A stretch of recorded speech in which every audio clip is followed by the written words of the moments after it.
So Ian asked another question that was regarding overtraining. And this is another question that actually I get kind of not that frequently, but I've got it a couple times. So actually, I'm glad I can address this now. He said, I have a quick question regarding overtraining. I know that this is a thing for weightlifting, but is it a thing for basketball too? Obviously, in season, I know that it is, but what about off season? I've been doing your strength programs early in the morning, finishing online school, doing the perimeter score system workouts, along with VertShock, plyometric program for jumping, and Zoom sessions with a local trainer.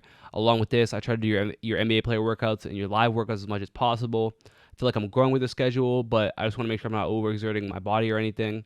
So it's another good question. And I think again, this comes down to everybody's going to be a little bit different with the amount of training and the amount of stress that their body can take. So you have to be able to address that for yourself.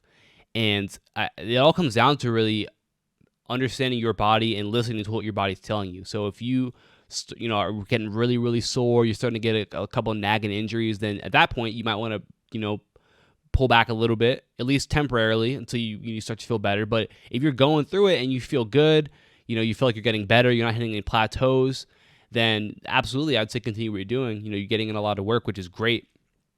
And but the level you're going to be able to take is going to vary from person to person. It's not going to be a one size fits all. So you have to be able to address that for yourself.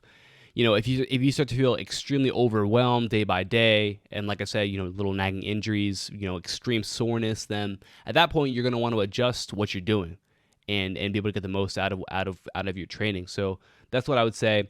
I would say going along with that, actually, the biggest thing is going to be your training or your nutrition and your recovery.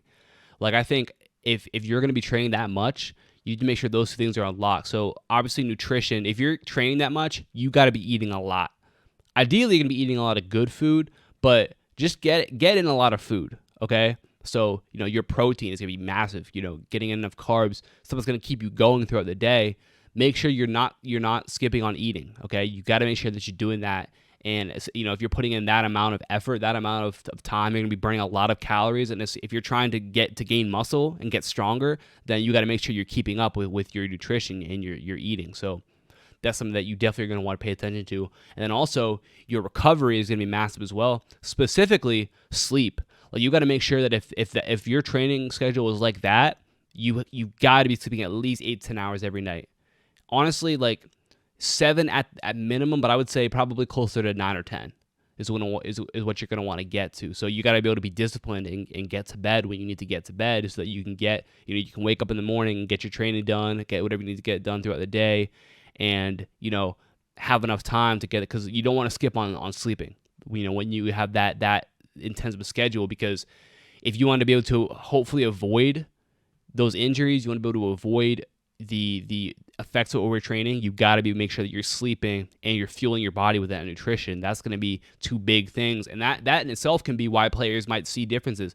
Two players who might be similar in age, similar in ability, they might both work out, at the same time, doing the same things, but one of them keeps getting hurt, is feeling overwhelmed. The other kid feels fine, because maybe the difference is that one kid isn't paying attention to what he's eating. He's not eating enough, and he's not sleeping enough. Maybe he's sleeping 5 or 6 hours a night. The other kid is eating a lot, and he's sleeping 9 hours every night. That can be the difference right there. So you have to address that for yourself. Basketball, and this is what I always love to relate it back to, is that basketball is not just about the on-court stuff, right? A lot of people think that it is. It's like, what workout should I be doing? And obviously, look, it all starts with your on-court training. If you aren't doing on-court training, you're not going to become a great basketball player. That's obviously point number one.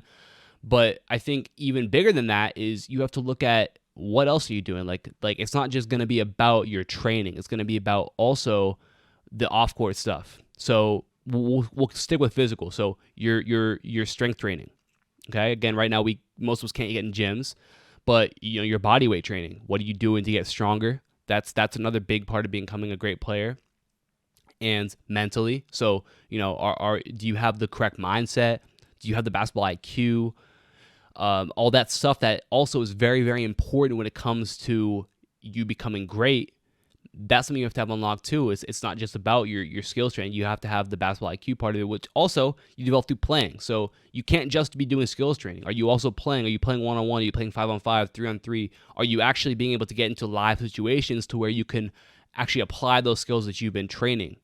Okay, because there's a difference between executing moves in practice by yourself and then doing it in actual games, doing an actual game situation where there's a defender right there, okay? In practice, you can make things perfect, right? You could do a move perfectly. In a game, it probably won't be perfect every time, okay? You might step a little bit different every time. Your pacing will be a little different every time. Your finishes will be a little bit different. The way you shoot it might be a little different in terms of, where you're getting your shots from, all that stuff. So that's another important part too is you got to make sure you're playing. And, we talk about this a little bit, but, right now, even if it's just playing against an imaginary defender, if you can't get in the gym with your teammates or something like that, you're just working on your moves, right? As if you're in a game. Okay, I think that's huge for players right now too. And then, obviously getting into your recovery in your nutrition. So making sure that you're stretching. I think that's a big thing too. Actually I got another question about what are some essential things that basketball players need to have. And I think one is a foam roller. Like, you got to have a foam roller. And I have a video on that too, where I talk about how to get rid of knee pain. And foam rolling is just a massive part of that. It's really going to help your muscles feel better. So foam rolling, stretching, huge for recovery right there. Obviously sleeping, the most important part of recovery. And then your nutrition. So making sure you're eating enough, getting enough good food in, enough protein. And all those things together is going to build you up as an athlete, okay, as a basketball player. So don't feel like as long as you're training, then you're doing enough. You got to make sure that you're setting up yourself to be successful. One thing I talk about is that the best players don't I want to be careful how I word this. Basketball shouldn't be the only thing in your life, right? But I feel like the best players are the ones who set their lives up around becoming great at basketball. Okay, so they're going to make sure that they get enough sleep, because that's going to help them become great at basketball. They're going to make sure that they are stretching, making time to stretch, because that's going to make them better. They're going to make sure that they're watching basketball, playing a lot of basketball, because that's going to allow them to be the most successful. They're going to get their schoolwork done, because now that there's going to be nothing in the way of them playing. Okay, the best players are the ones who are going to set themselves up to be great, and it is not just about you being willing to go to your skills training. It's about everything else as well. So this is a very important topic, a very important question. And, I think going forward, you got to make sure that you address what you're doing, and you make sure that in general is not just about your skills training. You make sure that you have everything else on lock as well. Okay. So, kind of just to go back, make sure that you guys, you have, again, you pick 2 or 3 skills that you are already pretty good at, and you become great at those things, okay? Become great at those things. So if you're a good shooter already, maybe you're a great shooter already. Become an elite shooter, okay? You might be a great ball handler, so now all of a sudden you become an elite ball handler, an elite shooter, and maybe you become an elite defender as well.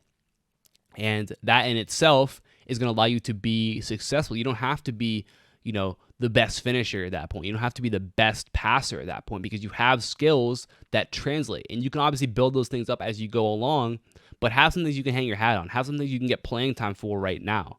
Okay, that's a massive part of becoming the player that you want to be. So address that for yourself. And, I already mentioned the perimeter score system. And like I said, you guys want to get the first workout free. Make sure you guys click the link down below, and that'll be there. And that again, that's going to be something that I think is really going to help a lot of players. And I've already heard a lot of great stuff from guys who've been going through it. And, like I talked about, it isn't just about the skills training. It's also about you developing your mentality, your basketball IQ, which we have stuff for in there as well, between the 20 points per game blueprint, the mental toughness masterclass, my VIP NBA scoring secrets film breakdowns, all those things included with it really help to kind of build the all-around great player. Okay, so again, shout out to everybody who's in there already. And, like I said, click the link below, check it out.